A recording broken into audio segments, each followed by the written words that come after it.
Buen día a todos. En nombre de Biomedex Ingeniería Biomédica les doy la cordial bienvenida al webinar sobre seguridad del paciente en tiempos de pandemia. El día de hoy se realizará la primera sesión titulada Impacto de la pandemia por COVID-19 en la seguridad del paciente, que será impartido por la doctora Cintia Castro González, quien es especialista en calidad de la atención clínica y asesor independiente en calidad y seguridad del paciente. Fue presidente del Comité de Calidad en el Clúster Monterrey Ciudad de la Salud y se desempeñó como gerente de alineación de procesos del Hospital San José Texalub. También fue directora operativa de calidad para el Sistema de Salud del Tecnológico de Monterrey, Texsalud, en Monterrey, Nuevo León. Es egresada de la Universidad Autónoma de Tamaulipas como médico, cirujano y partero. Su carrera continúa con el diplomado en Administración de Hospitales de la Universidad Autónoma de Guadalajara. Cuenta con un entrenamiento especial por el Instituto de Mejora de Calidad en Salud de Baylor Scott and White Healthcare System en Estados Unidos y terminó su especialidad médica de calidad de la atención clínica en el Tecnológico de Monterrey. Tesis sustentada para obtener especialidad, adaptación e implementación de la herramienta para medición de eventos adversos usada en Baylor en un hospital de segundo nivel en el noroeste del país. Autor de diversos trabajos de investigación y conferencista en diversos foros de calidad, donde destaca su reciente participación para el Estado de Coahuila con ponencias sobre seguridad del paciente y certificación. La dinámica del webinar consistirá en la participación de la doctora y al final habrá un espacio de preguntas y respuestas. Ustedes podrán hacernos llegar sus preguntas mediante el botón correspondiente que se encuentra en la parte superior de la pantalla o mediante el chat. Recuerden que este webinar está siendo grabado para su posterior consulta. La grabación se les hará llegar a su correo. Cedo la palabra a la doctora para comenzar la sesión.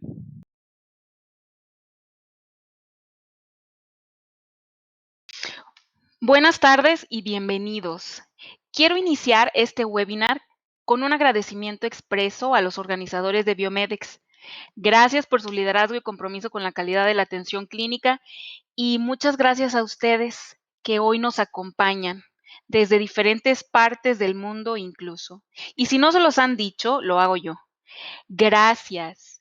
Gracias por el interés de brindar una atención de calidad y libre de daño a sus pacientes. Gracias por su entusiasmo y apertura a nuevas modalidades de enseñanza que nos permite estar cerca aunque estemos lejos. En estos tiempos de pandemia, donde el cambio constante nos trae de la mano, el aumento de trabajo y los cambios de la responsabilidad familiar en casa, la organización efectiva del tiempo se hace indispensable. Les reconozco y los felicito por la habilidad de organizarse y brindarnos tiempo valioso de su agenda. Y para aprovechar al máximo su tiempo, inicio compartiendo mi pantalla y empezamos con nuestra presentación.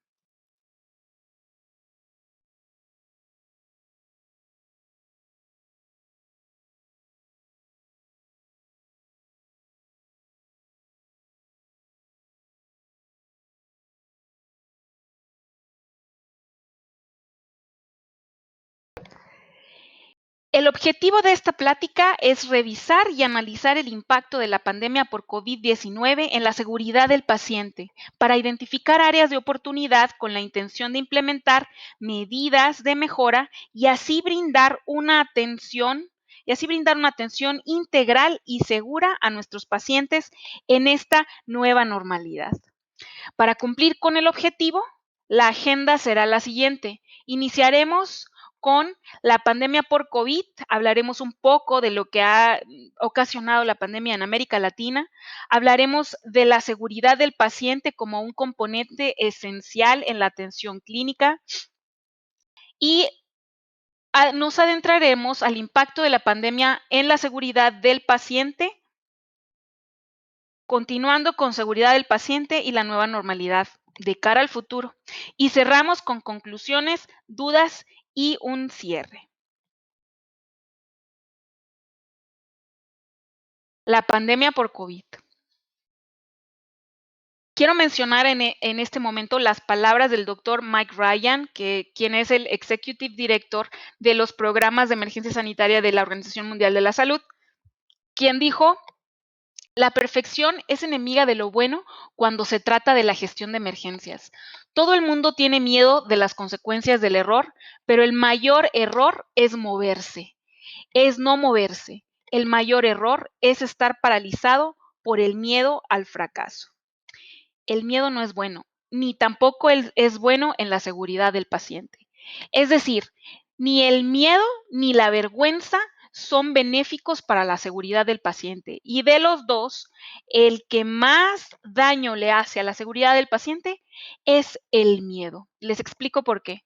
Si yo tengo vergüenza de que cometí un error, al menos no voy a decir que lo cometí, pero la culpabilidad me hará estar al pie del cañón para ver qué le pasó al paciente, para ver cómo puedo mejorar, para ver cómo puedo evitar que este error me vuelva a pasar aunque no diga nada.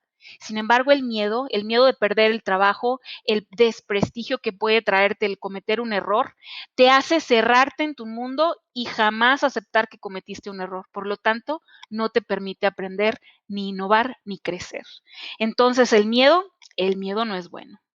Permíteme compartirte una anécdota. Estaba en mi primer año de residencia queriendo realizar un proyecto de mejora para el correcto y completo llenado del expediente clínico y presentarlo en un simposio. Recuerdo el estrés de querer tenerlo todo perfecto y con temor a equivocarme, con miedo al qué dirán de mis R mayores. Le daba vueltas y vueltas al proyecto. Lo implementé a medias porque no terminé a tiempo. Ya saben, cuando vas a un simposium, como estos artículos que terminan de se necesita mayor investigación en el futuro, así tal cual presenté mi proyecto. A veces invertimos tiempo queriendo perfeccionar el papel, la estrategia y perdemos el enfoque de que lo importante es hacer y aprender del error. Al escuchar estas palabras del doctor Ryan las entendí perfectamente. A veces nos perdemos en quejas por el escenario que nos toca enfrentar. Perdemos tiempo. Y el tiempo en pandemias es muy valioso. Ahora te explico por qué y le encontrarás sentido a mi anécdota conforme vayamos platicando. Iniciemos con lo que ha venido a cambiar radicalmente nuestro mundo, la pandemia por COVID. El SARS-CoV-2, el nuevo coronavirus, se identificó por primera vez en Wuhan, China, como una enfermedad respiratoria a finales del 2019, cuando éramos felices y no lo sabíamos. Para el 11 de marzo, la Organización Mundial de la Salud lo categorizaba como una pandemia. Ya teníamos 118,000 casos diagnosticados en el mundo. A un año de su detección, en estos tiempos en los que las palabras como sana distancia, distancia social, confinamiento y aplanar la curva se han convertido en parte de nuestras conversaciones diarias, es esencial reflexionar de cómo llegó la pandemia a nuestra realidad, es decir, de cómo llegó al sector salud. La pandemia perturbó profundamente el sistema de atención médica en todo el mundo y no hay uno solo que no se viera afectado y que tiene todavía afectado los sistemas de salud. También nos ha revelado la profunda desigualdad inconcebible en la atención médica en nuestros países. Esto ha resultado en un nivel de escrutinio público de la atención al paciente sin precedentes, que tiene a los líderes de la salud del mundo obligados a repensar cómo se brinda la atención médica de calidad. La pandemia nos ha revelado que el desarrollo de sistemas altamente confiables ya no será una opción para las organizaciones en el futuro, es una necesidad. Sin lugar a dudas, la pandemia por COVID es un hecho portador de futuro. Esto quiere decir que es un tipo de factor de cambio de la perspectiva, que se caracteriza por ser un fenómeno en ciernes o en desarrollo, pero cuyas consecuencias futuras serán trascendentales o significativas en la sociedad o en la naturaleza. Para entender mejor, todos recordamos el ataque de Al Qaeda en el 2001 en las Torres Gemelas de Estados Unidos, ¿no?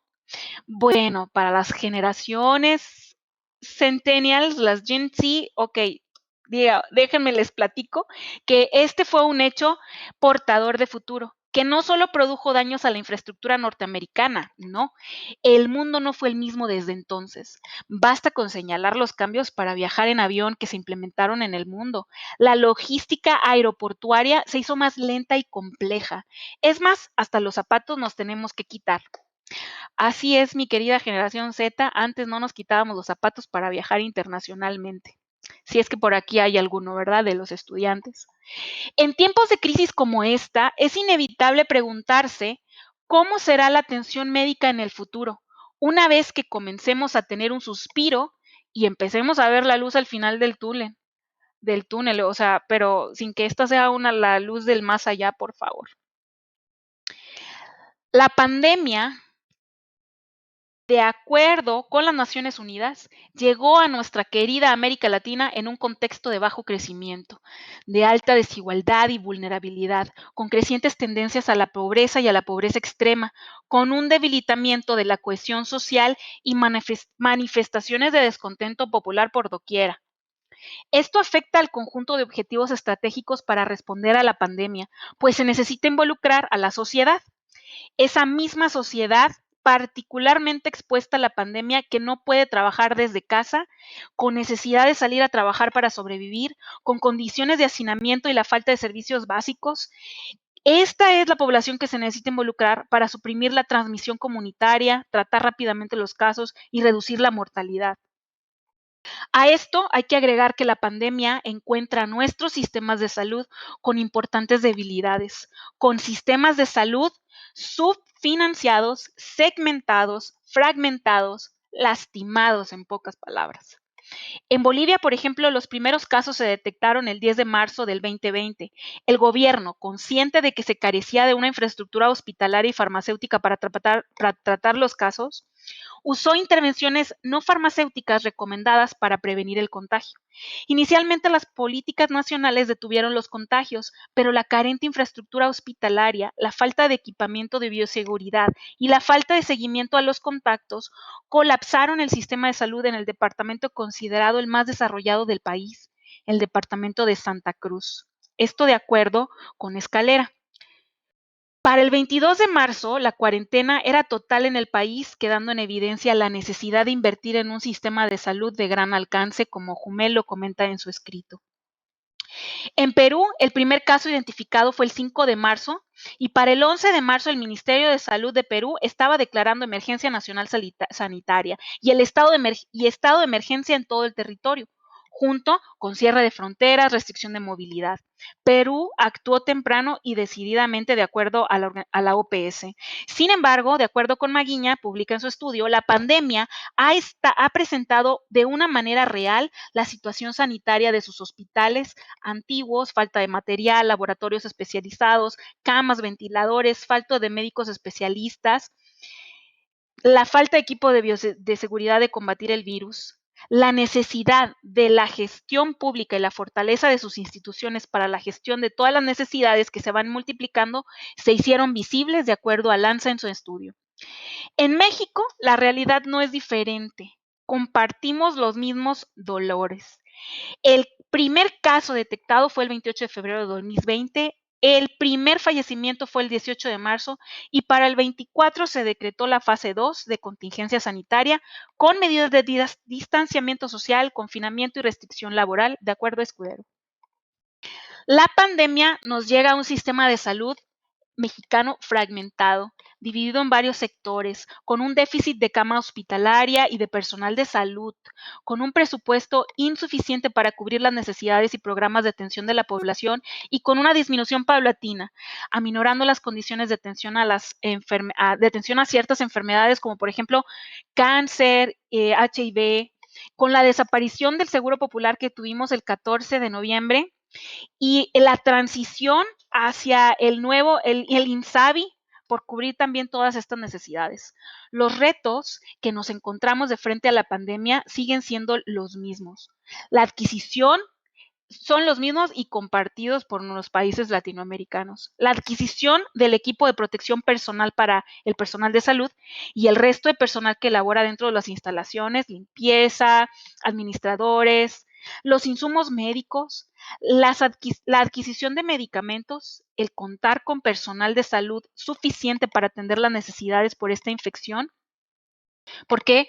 Porque en algunos hospitales pudo haber despidos, que hablaremos en esta plática también, o simplemente ya contábamos con poco personal, con esta gran demanda de atención a pacientes, se hizo más evidente, ¿no? También la alta demanda de hospitalización y en el primer nivel de atención, la atención a pacientes con diabetes, hipertensión, obesidad, que pues es nuestra población, ¿no? De acuerdo a Herrera, en su publicación aún no tenemos, lamentablemente, aún no tenemos todo completo. Sin embargo, este es el escenario actual y se van uniendo otros factores como el cansancio extremo y la mortalidad de médicos y enfermeras al frente de batalla contra el coronavirus y un plan de vacunación que está en ejecución que, pues en lo personal yo todavía no termino de entender, pero esperemos que ya pronto estemos todos vacunados. En pocas palabras, la pandemia nos ha sobrepasado. La pandemia nos ha sobrepasado, como lo ha hecho en la mayoría de los países afectados, incluyendo países del primer mundo con un sistema de salud y economías mucho más desarrolladas que la nuestra, lo que comprueba que este virus pues no entiende nada de fronteras, de modelos económicos, de clases sociales, de religión, partidos políticos y modelos matemáticos. Pero, hey, ¿qué les dije? A veces nos perdemos en quejas por el escenario que nos toca enfrentar, perdemos el tiempo. Y el tiempo en pandemia es muy valioso, como les decía. Así que nos movemos al siguiente punto de conferencia.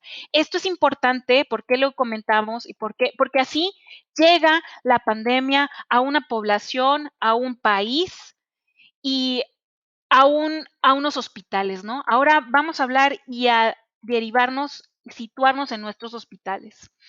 La seguridad del paciente como componente esencial de la atención clínica.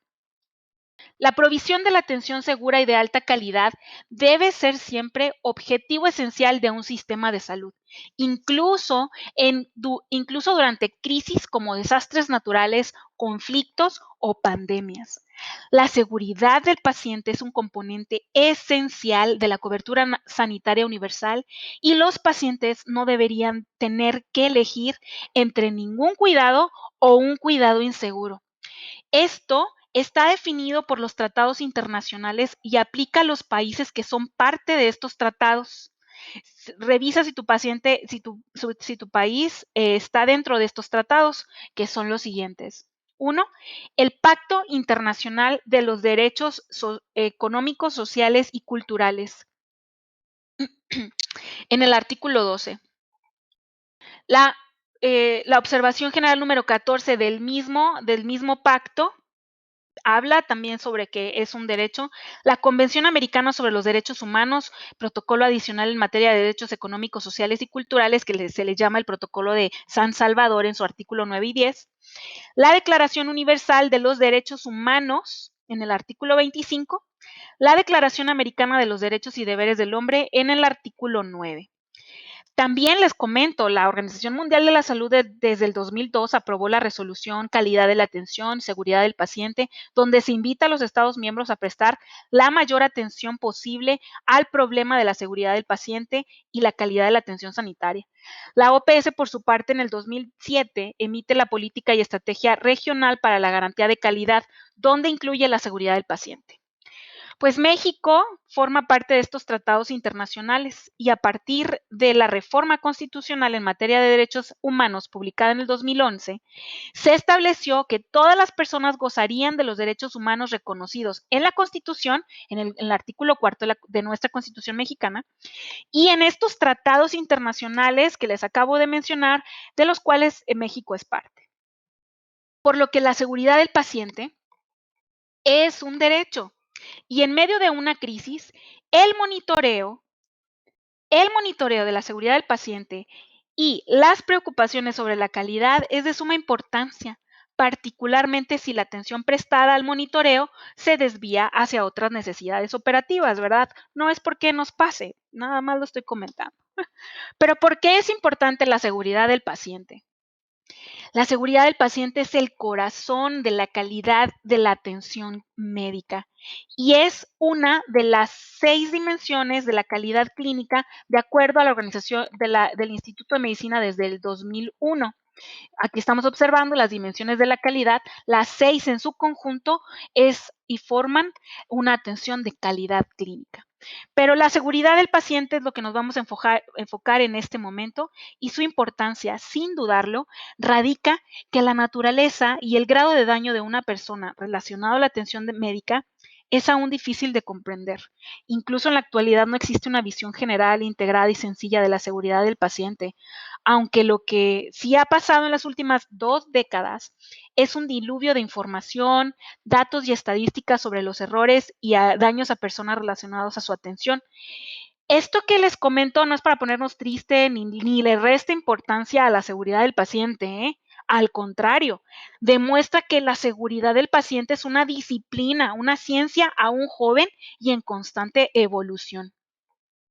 Y al igual que la definición de la calidad industrial que vino desde Juran, pasó por Deming, Crosby, todos estos gurús de la calidad, y así como la definición de calidad clínica que pasó por Avedis Donavedia, que tenía un tipo de definición en los 90 y después la fue evolucionando hasta la que terminó en el 2000,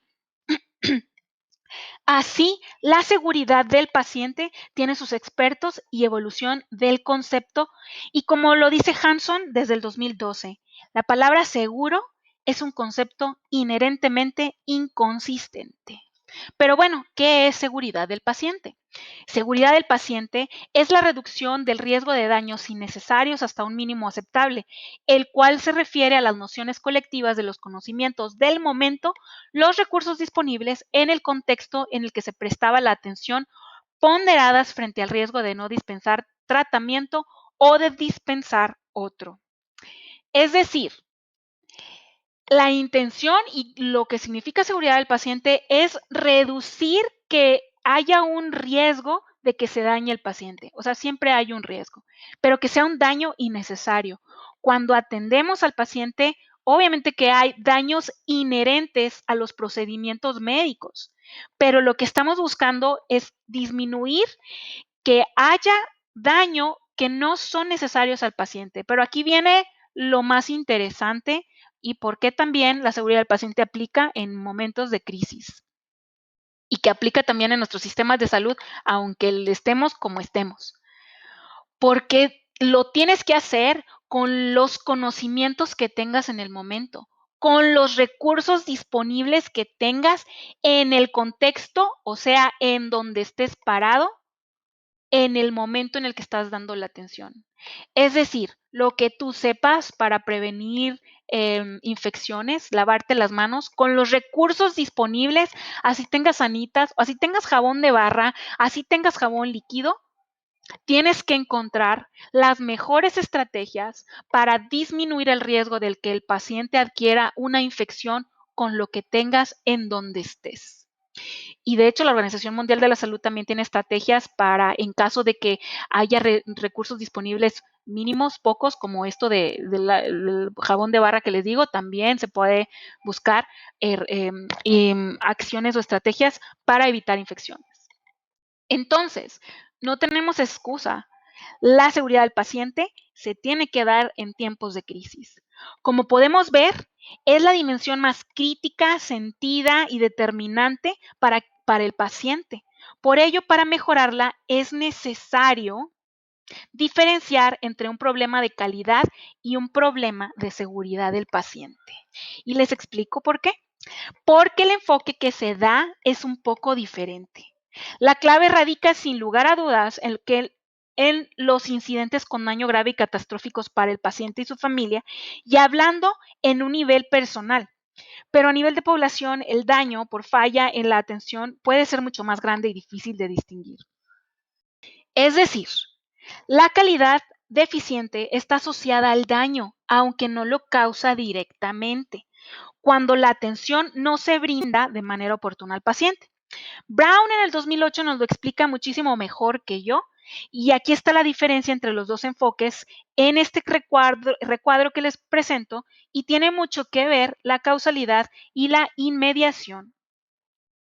Aquí observamos, permítanme tener mi cursor, aquí observamos el enfoque y nos da ejemplo de una falla durante la atención. Tenemos lo que les decía de la causalidad y la inmediación.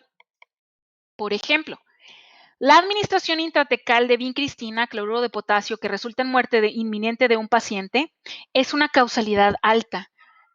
Hicimos el error y falleció el paciente. Falleció directamente el paciente por nuestro error.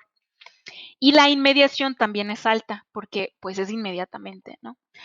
A diferencia del enfoque en este tipo de incidentes, perdón, lo que hacemos utilizamos herramientas como el análisis causa-raíz, hacemos un open disclosure, hacemos proyectos que atacan la raíz del problema. En cuanto a la calidad, está este ejemplo. Falta de prescribir betabloqueadores al egreso de un paciente después de atenderlo por infarto agudo al miocardio. Y finalmente, el paciente desarrolla tiempo después otro infarto agudo al miocardio. Puede ser que haya pasado días, semanas o incluso año, ¿no? Un año. Aquí vemos que el error es de causalidad baja y la inmediación es baja porque, como les dije, puede tardar tiempo. En este tipo de problemas hacemos mapeo de procesos, Value of Street Map, utilizamos Lean, hacemos algunos AMEF, rediseñamos procesos, pero todo esto es el enfoque de calidad, ¿no? Una calidad más industrial. En la seguridad del paciente, vemos más la parte de factores humanos. Esta explicación de Brown nos permite entender mejor las diferencias y la relación entre calidad y seguridad del paciente. Al analizarlo de esta manera, nos damos cuenta que la seguridad del paciente ha enriquecido el movimiento por la calidad en salud, porque llegó a brindarle nueva fuerza, nuevas ideas, nuevos enfoques, ya que la calidad, como les decía, utiliza herramientas de la mejora de la calidad industrial como Total Quality Management, Lean, Toyota System, etc. Y en la seguridad del paciente son temas más relacionados a las organizaciones de alta confiabilidad, utilizando herramientas de la ergonomía en salud, analizan los factores humanos, psicología humana, etcétera, ¿no? Por eso la importancia de un entrenamiento especializado en temas de seguridad del paciente, conocer desde la historia de la seguridad del paciente hasta las herramientas más actuales para mejorar. Y eso, pues aquí lo tenemos en Biomedics. Si bien es cierto que la mayoría de las personas sitúan como fecha de nacimiento de la seguridad del paciente diciembre del 99 con el lanzamiento del libro del Instituto de Medicina, una gran cantidad de información y evidencia científica se desarrolló casi una década antes. Pero como la mayoría de las pláticas de calidad inician citando la publicación de Rares Humano de Donaldson, yo también lo voy a hacer. Esto no puede ser la excepción. Desde su publicación en el 2000, ha habido un aumento dramático en la atención del tema de seguridad del paciente. Sin embargo, les confieso y aquí en confianza, este patrón de atención no es evidencia de que marcó el inicio de una reforma de la seguridad del paciente. Más bien, la publicación de este documento contribuyó con información básica e impulsó el proceso para validar y aceptar como evidencia, interpretarla y finalmente transformarla como conocimiento adquirido. Y esto lo podemos constatar a través de la historia de seguridad del paciente, que se divide, de acuerdo a CIPER desde el 2014, en 3 grandes eras. La era esporádica o primer periodo. Se le llama así porque fue una era en donde aparecieron pruebas aisladas, pero que no se fusionaron en un solo cuerpo, en un solo pensamiento coherente. Este periodo comprende desde los antiguos griegos hasta los años 50 y se caracteriza por una visión intermitente de los peligros de la atención médica, algunos de los cuales se acentuaban en específicas prácticas, pero no lograron resultar en una actividad sostenida o integrada, ¿no? El segundo periodo es la era de culto.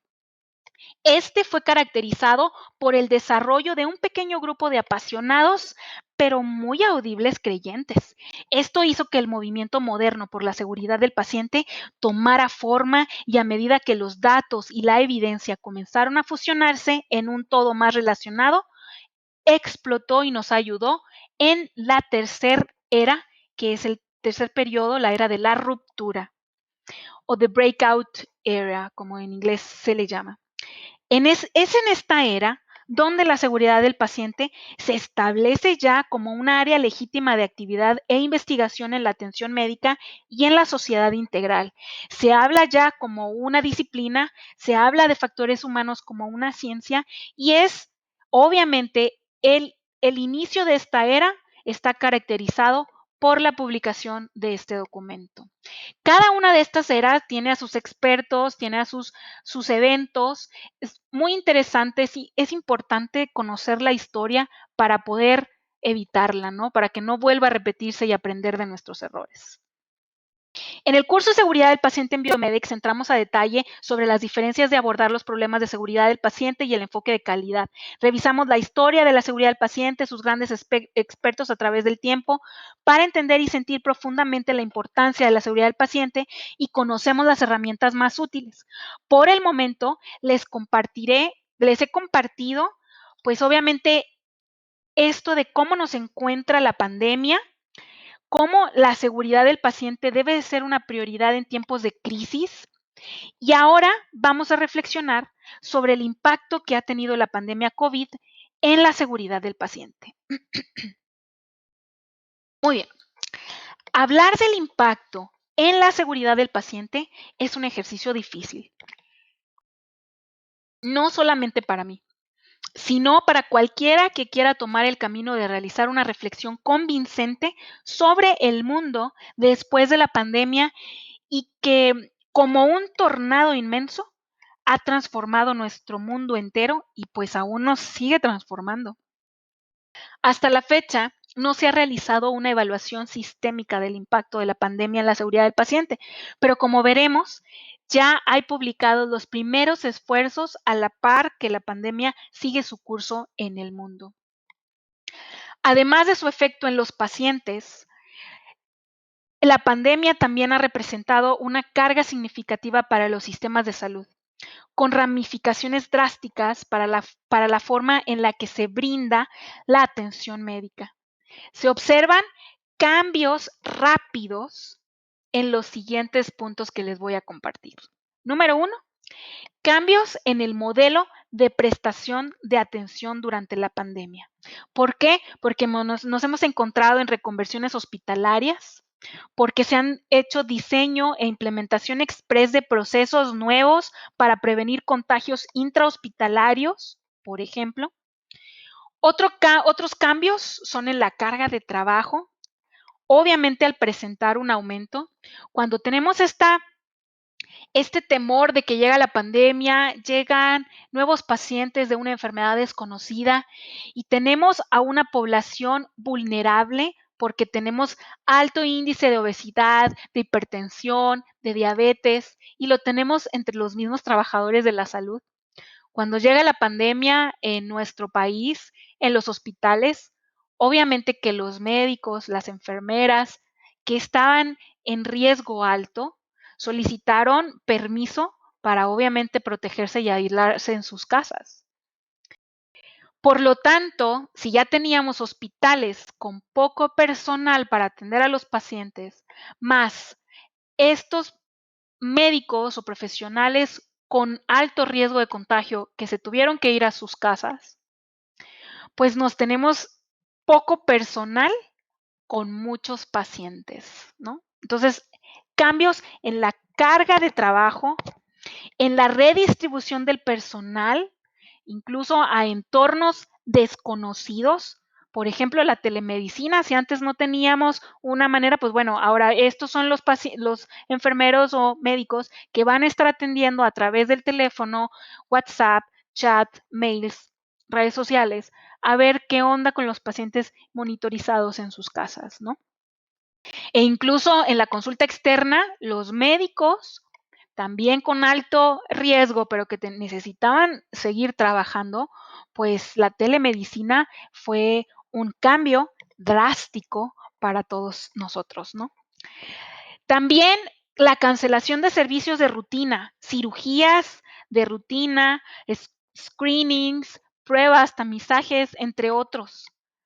También se vieron afectados porque obviamente se priorizó a la crisis de COVID y pusimos en pausa el tratamiento de quimioterapias a pacientes o las cirugías programadas, las biopsias programadas en los hospitales hasta que no tuviéramos la certeza de tener procesos seguros para no infectar a estos pacientes.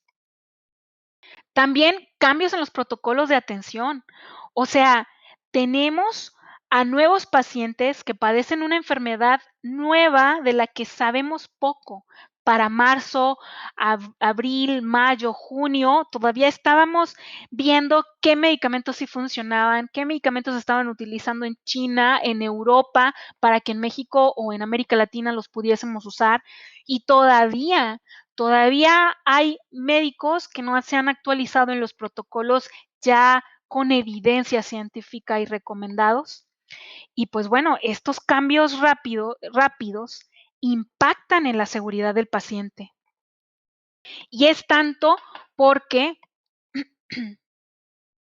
porque trabajar en estas condiciones desafiantes tanto para los directores, para los administrativos, para los médicos que no están viendo pacientes COVID, para los médicos que están viendo pacientes COVID y las enfermeras, es un desafío y que afecta la capacidad del personal y de la organización para brindar una atención segura y eficaz al paciente y su familia.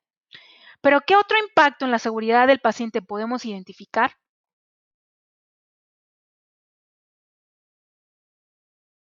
No hay seguridad del paciente sin seguridad del personal. Y ese fue el lema para el 17 de septiembre del 2020 que salió por la Organización Mundial de la Salud cuando hablamos y celebramos el Día de la Seguridad del Paciente. ¿Por qué? Y vamos a hablar y vamos a rápidamente les compartiré sobre credencialización express. La pandemia también ha dejado claro cuán dependiente es la seguridad del paciente de la seguridad de los trabajadores.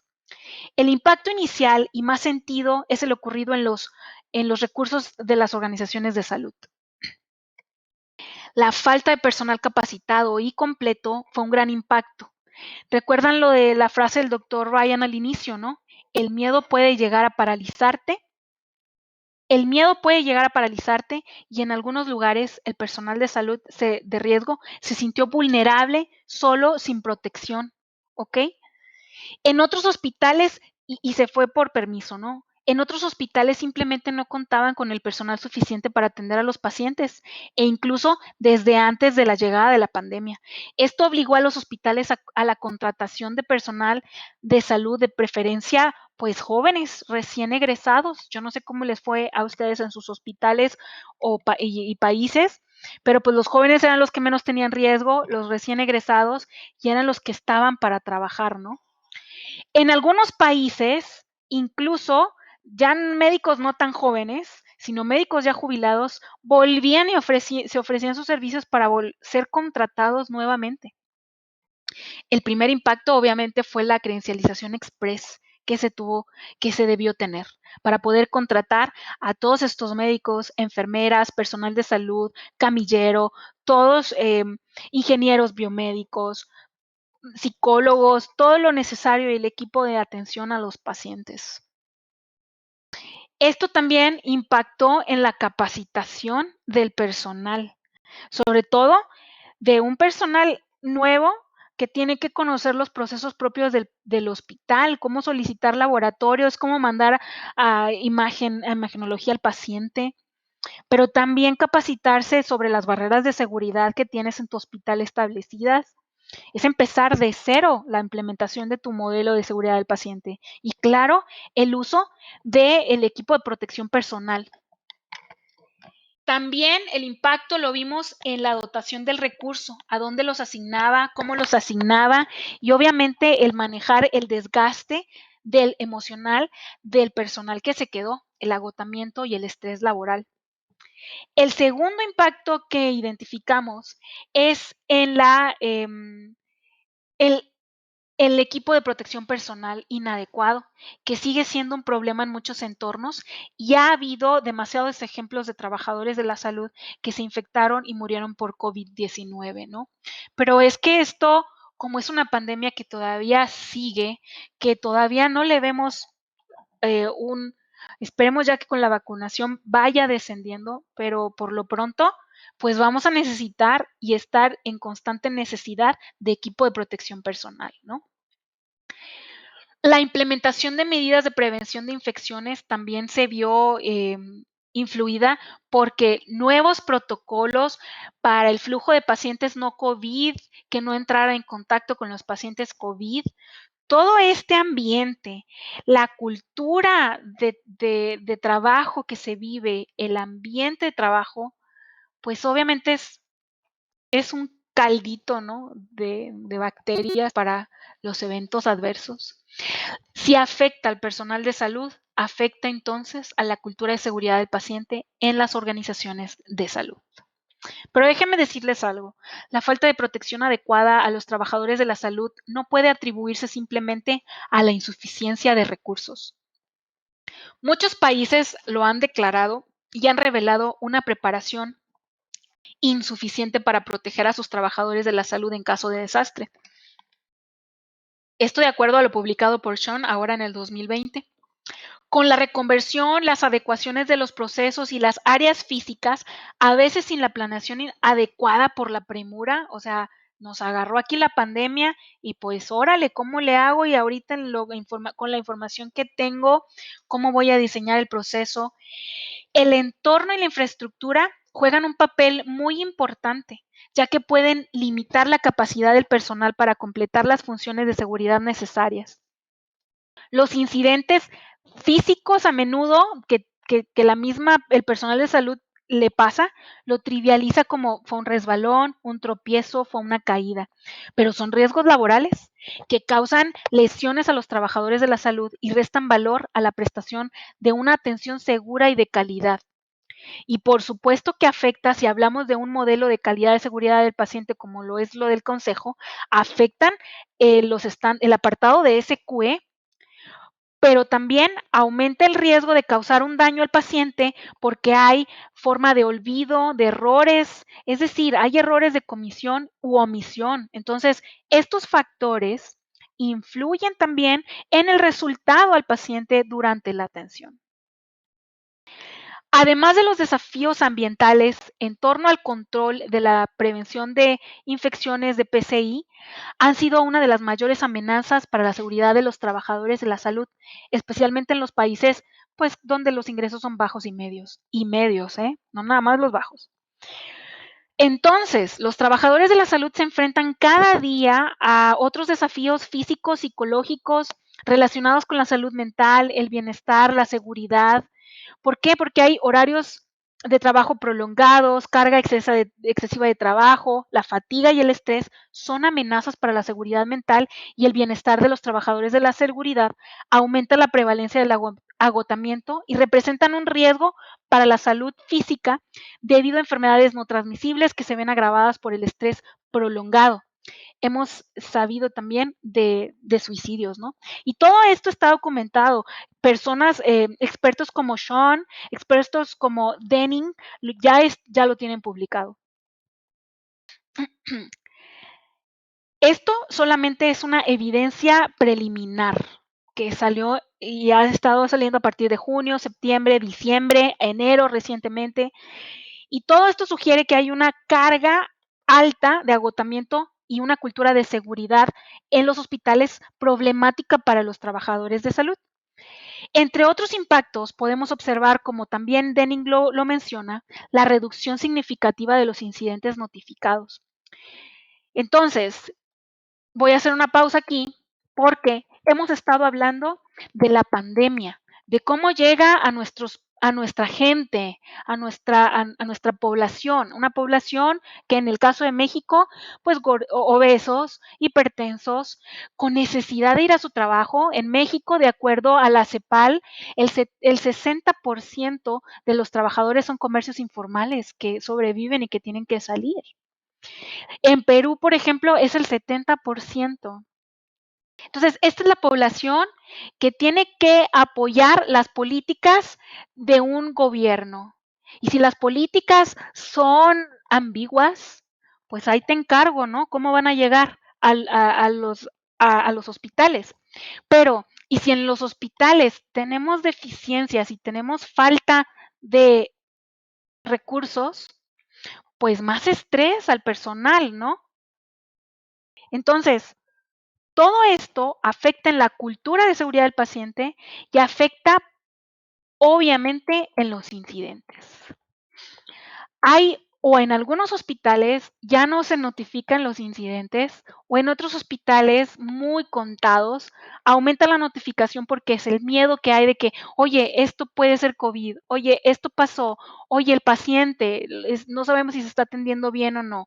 Cuando es una organización con una cultura de calidad ya arraigada, positiva, pues entonces aumentan las notificaciones, porque si hay una cultura de calidad positiva, también hay una previsión y tienes tu apartado de FMS al 100 con programas que te ayuden en una emergencia y un arribo masivo de pacientes. Pero si no estás preparado, pues incluso ni tus indicadores ya monitorizas, no notifican. En este estudio, de los primeros estudios que hay, eh, es de Pensilvania, Estados Unidos, que hablan sobre los eventos adversos, nos damos cuenta que los más relacionados son, y los más notificados, número uno, es la exposición a un paciente COVID positivo o en sospecha, ¿no? Vean cómo es lo que traemos, lo que está en nuestra piel. Después vienen las caídas y después viene el, el retraso o la pérdida de un tratamiento o un cuidado o el retraso o la pérdida de un resultado o de un estudio o de una prueba. El 5, obviamente, la desperdicio de los recursos y pues otros.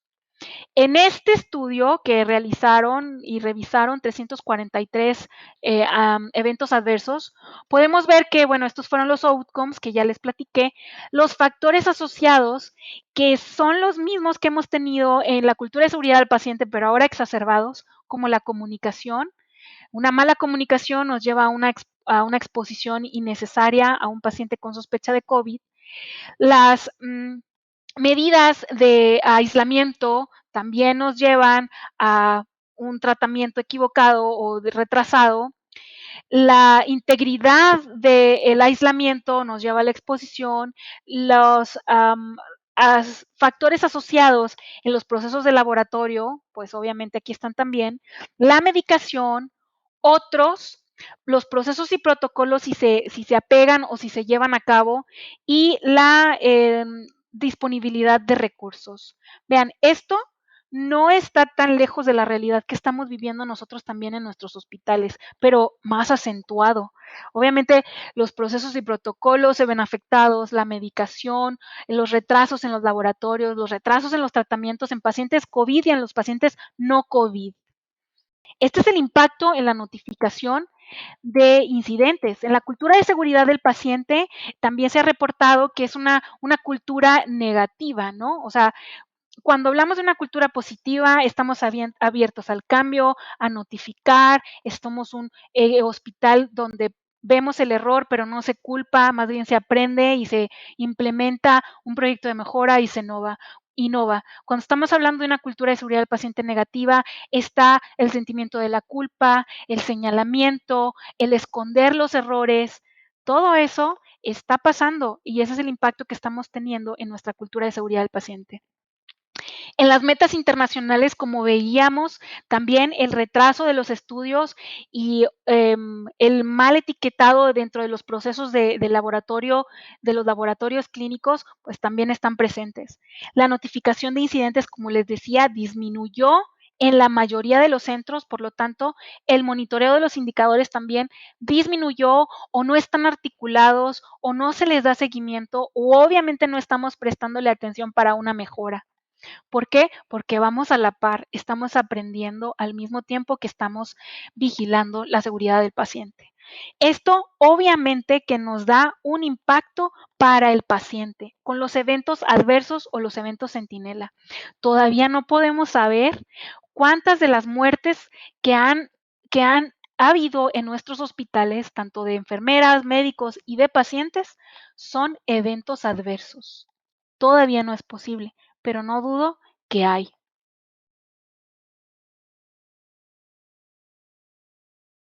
Ahora bien, ¿cuál será el impacto final de la pandemia en los sistemas de salud?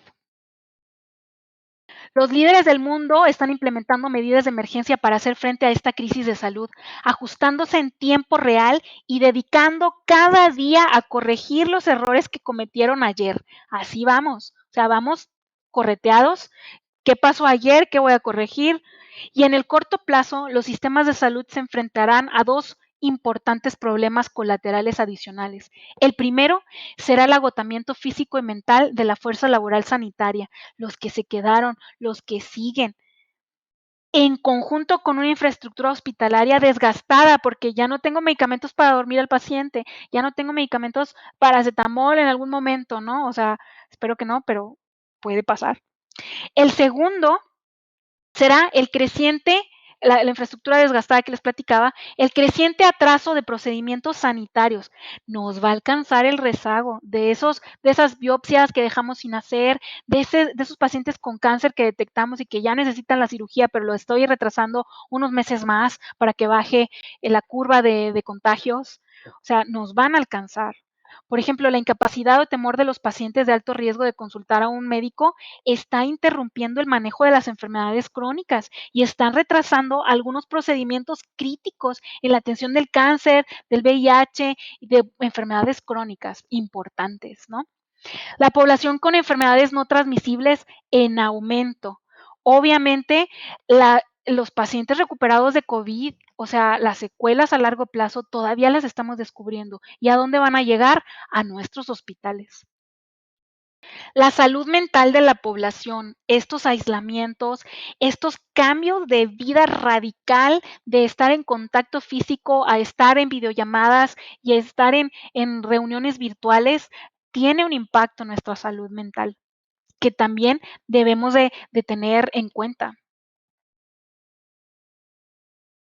La pandemia por COVID tendrá un impacto a largo plazo en los sistemas de salud que las autoridades políticas y nosotros como líderes de seguridad del paciente debemos de abordar lo antes posible con herramientas especiales para la seguridad del paciente y para una estrategia integrada, ¿no? Las enfermedades no transmisibles seguirán aumentando, dentro de ellos las enfermedades crónicas que están asociadas con el uso intensivo de los recursos sanitarios. Además, la salud mental, como les decía, que es la principal causa de mortalidad, morbilidad y mortalidad que se tiene pronosticado para el 2030. Por lo tanto, entonces, además de esto, ¿cómo se reconfigurarán los sistemas de salud que ya cuentan con recursos limitados para mejorar su capacidad de manejar crisis de salud imprescindibles en esta gran escala sin dejar de ser sostenibles? Pues ese es el tema del siguiente webinar, lo que viene y qué estrategias se recomiendan hasta el momento para que la seguridad del paciente sea el componente esencial de la atención clínica. O sea, no es un panorama sombrío si ponemos manos a la obra, no es un panorama sombrío si aprendemos de todo esto que estamos viviendo en el día a día y empezamos a ponernos los lentes de la seguridad del paciente, los lentes para la seguridad del personal. En fin, en conclusión, nos hemos situado en el contexto de cada país o de la mayoría de los países de Latinoamérica de frente a la pandemia. Hemos reflexionado cómo una población no saludable donde la posibilidad de trabajo desde casa es mínimo afecta la implementación de políticas públicas para el manejo de una pandemia. Aunado a esto, una infraestructura y recursos diminutos terminan por quebrar aún más un sistema de salud fragmentado, frágil, débil. El impacto que tiene sobre la seguridad del paciente es visible, desde la inseguridad del personal de salud que se traduce en riesgos para la atención del paciente. Sin embargo, la utilización adecuada de las herramientas de calidad y sobre todo las herramientas de seguridad del paciente y de una preparación para lo que viene es la diferencia en el día a día de los trabajadores de la salud para la atención de los pacientes. Por eso te invito a que me acompañes en el siguiente webinar donde profundizaremos en los retos de la seguridad del paciente y las estrategias sugeridas para adaptarlas a nuestro contexto. O sea, no crean que no se los quise presentar ahorita, no, es que es extenso y necesitamos nosotros estar preparados para empapados de lo que viene viendo los escenarios de la prospectiva para que nosotros podamos ayudar como líderes de calidad y seguridad del paciente a la gente que está en primera línea para hacerle su trabajo más llevadero, más seguro, para que nuestros pacientes tengan los mejores resultados con lo que tengo de conocimiento en este momento, con los recursos que tenga disponible, en el contexto donde me encuentre, porque eso es seguridad del paciente. Para profundizar, les dejo estos 3 libros y a quién seguir en redes sociales para toda mi generación Z que nos acompaña el día de hoy. Twitter, Peter Pronovost, TikTok, también en la Organización Mundial de la Salud es divertida, tiene su TikTok y el IMSS. En Instagram también le dejo estos 2 que es muy bueno seguir. Y en LinkedIn, para todo esto de liderazgo, porque pues somos líderes de seguridad al paciente todos los presentes, aquí está también para seguir. En YouTube, seguir a Lai por supuesto, para todas las herramientas de calidad y seguridad del paciente. Y también a un compañero especialista, el doctor QPS, también lo recomendamos seguir. Gracias por su atención. Los dejo con nuestra amiga Michelle. Muchas gracias, doctor. Agradecemos realmente este webinar y esta información que usted nos acaba de proporcionar. Se abre en este momento el espacio para responder las preguntas que nos han enviado. Recuerden que las pueden hacer por medio del chat o por medio de en la parte de arriba en Audience Question.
Tenemos la siguiente pregunta. Cuando pienso en calidad y como parte total de ella la seguridad, me hago estas preguntas. ¿Estoy haciendo lo correcto? ¿Hay algo mejor a lo que estoy haciendo? ¿Qué tengo que hacer para incorporarlo? ¿Qué no estoy haciendo? ¿Cuál es el impacto de lo que estoy haciendo? Ok, dice, voy a volverla a revisar. Cuando pienso en calidad y como parte total de ella a la seguridad, me hago estas preguntas. ¿Estoy haciendo lo correcto? ¿Hay algo mejor a lo que estoy haciendo? ¿Qué tengo que hacer para incorporarlo cuando estoy haciendo? ¿Cuál es el impacto de lo que estoy haciendo? Pues, Lulu, si me permites decirte así, creo que estás haciendo lo correcto. O sea, plantearte estas preguntas y saber que en calidad nunca estás al 100, o sea, siempre estás en constante mejora. Recuerda, la mejora continua. Sí, o sea, es correcto lo que estoy haciendo y evaluarlo. Desde que tú inicias e implementas un proyecto de mejora, tú te planteas ciertos objetivos y también te planteas cómo vas a medir estos objetivos. Si tú diseñas indicadores adecuados a que te midan el impacto de tu objetivo, entonces te vas a poder dar cuenta si estás impactando o no cuando tus indicadores que has definido para medir ese proyecto están mejorando. Ahora dices, ¿cómo sé que hay algo mejor a lo que estoy haciendo? Así como los médicos que constantemente van a sus cursos, congresos, así como siempre los médicos tenemos que estar actualizándonos con las nuevas técnicas para operar al paciente, los nuevos medicamentos que salieron, así es en calidad y seguridad del paciente. Así debemos de estar en contacto con los journals, de calidad y seguridad del paciente que existen, europeos, estadounidenses, que son los que tienen mayor renombre, y también los protocolos actuales que cada vez se suman en medicina basada en evidencia, ¿no? Entonces, sí, siempre es bueno hacer la pregunta, ¿estoy haciendo lo correcto? Porque de ahí te parte a un análisis y a revisar lo que hiciste, lo que implementaste y te mantiene siempre en este ciclo de mejora continua. ¿Hay algo mejor en lo que estoy haciendo? Probablemente, por eso también es muy necesaria la práctica del benchmark, de ver qué están haciendo otras organizaciones que son parecidas a mí o que compartimos un contexto, de ver qué están haciendo e incluso llegar a acuerdos de compartir indicadores. ¿Y cuál es el impacto de lo que estoy haciendo? Con indicadores bien diseñados, aunados a los objetivos de tus proyectos de mejora. Espero que haya sido mi respuesta clara.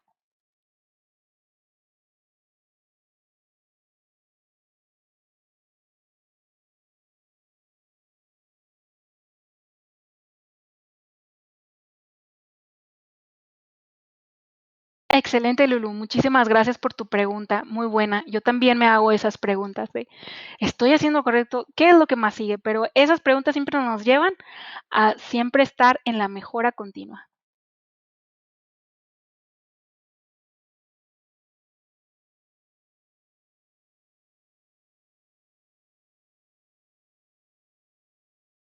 ¿Alguien tiene alguna otra pregunta?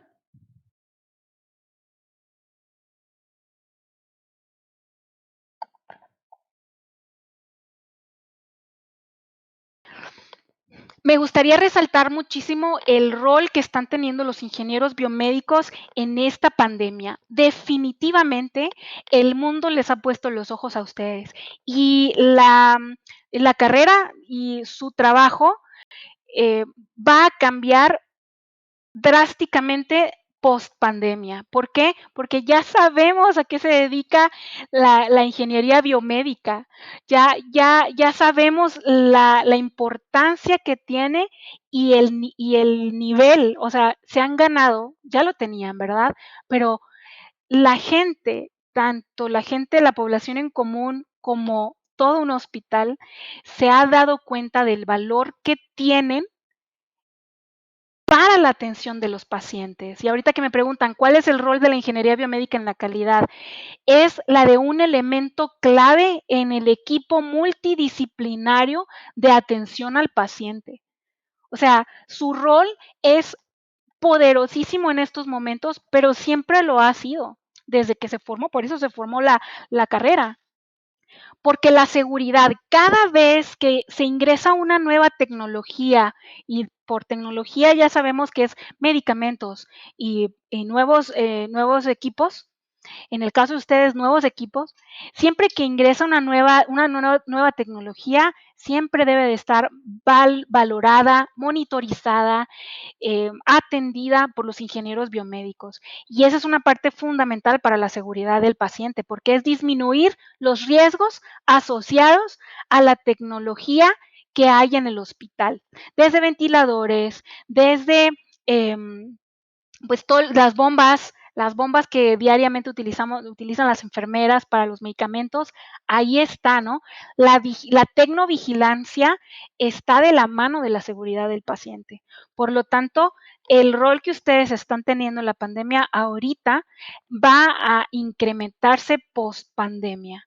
Y yo creo que dentro de las estrategias que vamos a estar hablando en el siguiente webinar, estaremos conociendo estrategias para los ingenieros de biomédicos que se aplican en este equipo multidisciplinario, la integración de su visión para la identificación de potenciales riesgos para la seguridad del paciente.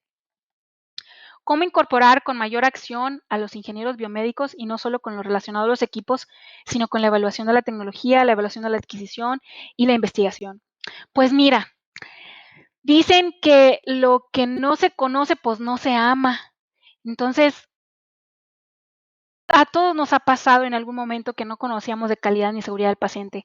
Les prometo que el día que tengamos, ahorita tenemos muchísimos ingenieros biomédicos y espero que yo los haya enamorado con la seguridad del paciente, porque no nada más es para los médicos. La seguridad del paciente, ellos, ahorita no hay así como que un gran speaker de la seguridad del paciente que sea ingeniero biomédico.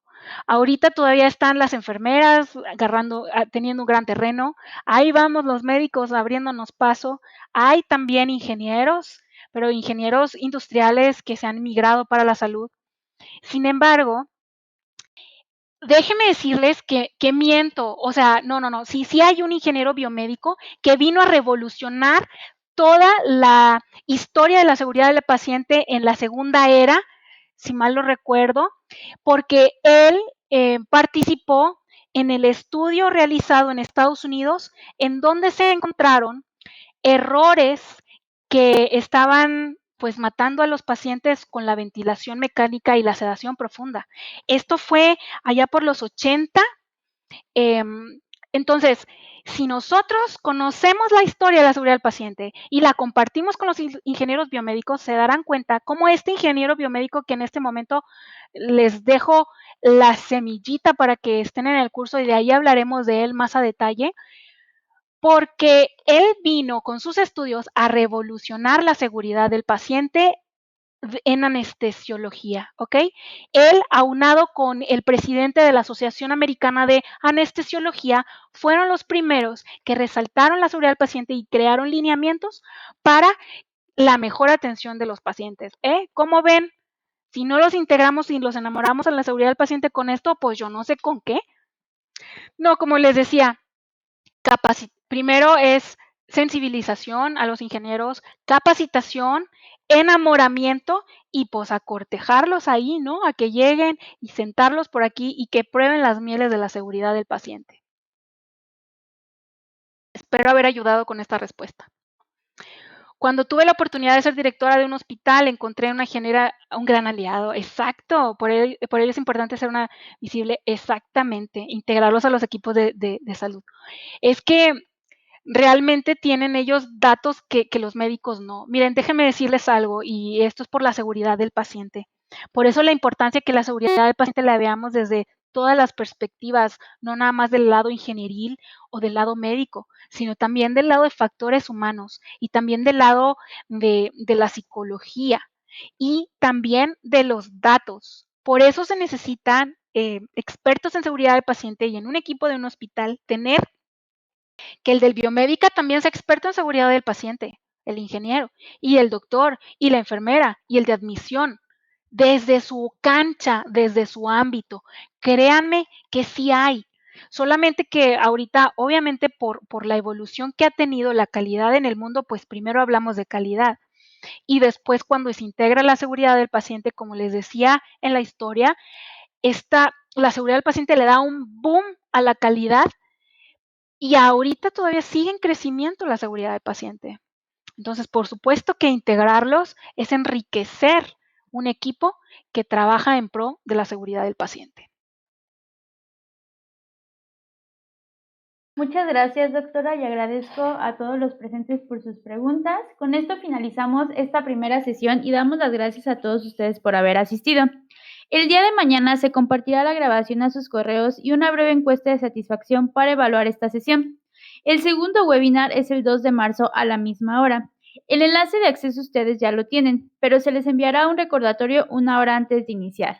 Muchas gracias y que pasen bonita noche.